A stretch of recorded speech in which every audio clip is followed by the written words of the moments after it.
Ukraine in its largest missile and drone assault since the war began 4 years ago. The devastating attack comes hours after U.S. President Donald Trump spoke to his Russian counterpart, Vladimir Putin.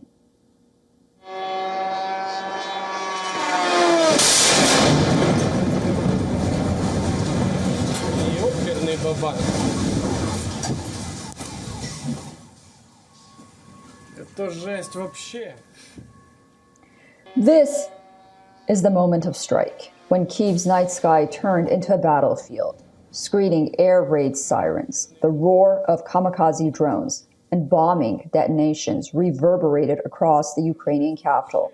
Russia launched what Ukraine says a barrage of 539 drones and 11 missiles, killing at least one and injuring 23 others in the deadly aerial assault.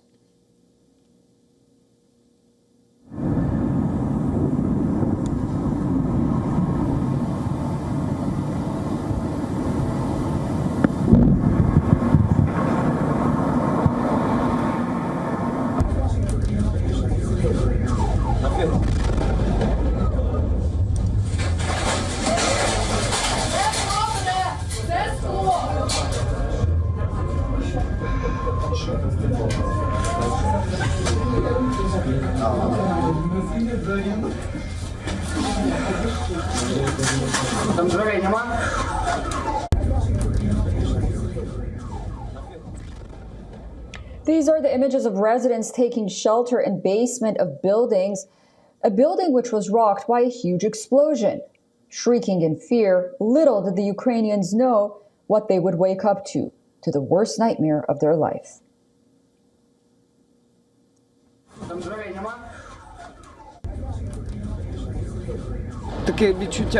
I had a feeling that something was flying every minute. The Shaheds, attack drones, were descending, and then bang, bang. Then we realized that our building had been hit. We were sitting in the hallway. When we opened the door to our flat, we saw sparks flying as high as the 4th floor. We later learned that the drone had hit the 2nd floor below us. Everything is covered in soot now. It's difficult to breathe there. We have packed some belongings and are going to the countryside.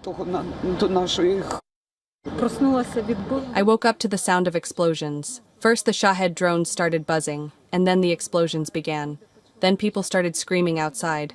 The explosions from the Shahed drones kept coming. Ukraine says the capital city of Kyiv was Russia's primary target. A swarm of drones and missiles made their way to Ukraine.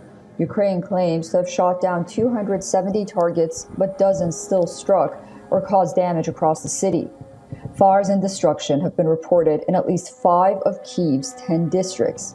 Ukraine says civilian and railway infrastructure have been hit, but Russia has maintained that it never targets civilians. Damage has been recorded on both sides of the wide Dnipro River. While a majority were Shahed drones, Russia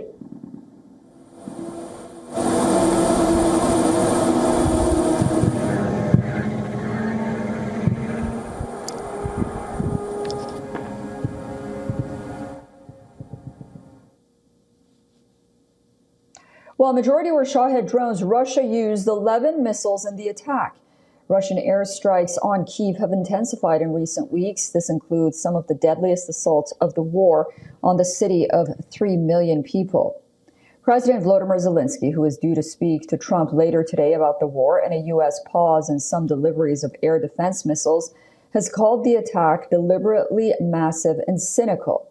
He has asserted that Russia is showing it has no intentions of ending the war. The Ukrainian president called for increased pressure on Russia and more air defense equipment. Trump, on the other hand, said that the call with Putin resulted in no progress. I'm speaking to President Zelensky tomorrow, early in the morning, and I'm very disappointed with the conversation I had today with President Putin, because I don't think he's there. I don't think he's there, and I'm very disappointed. Well, it's not, I'm just saying, I don't think he's looking to stop, and that's too bad. The Kremlin has reiterated that Moscow would keep pushing to solve the conflict's, quote, root causes. However, it has made clear that Ukraine's goals can't be achieved diplomatically, perhaps an ominous warning of what could come next.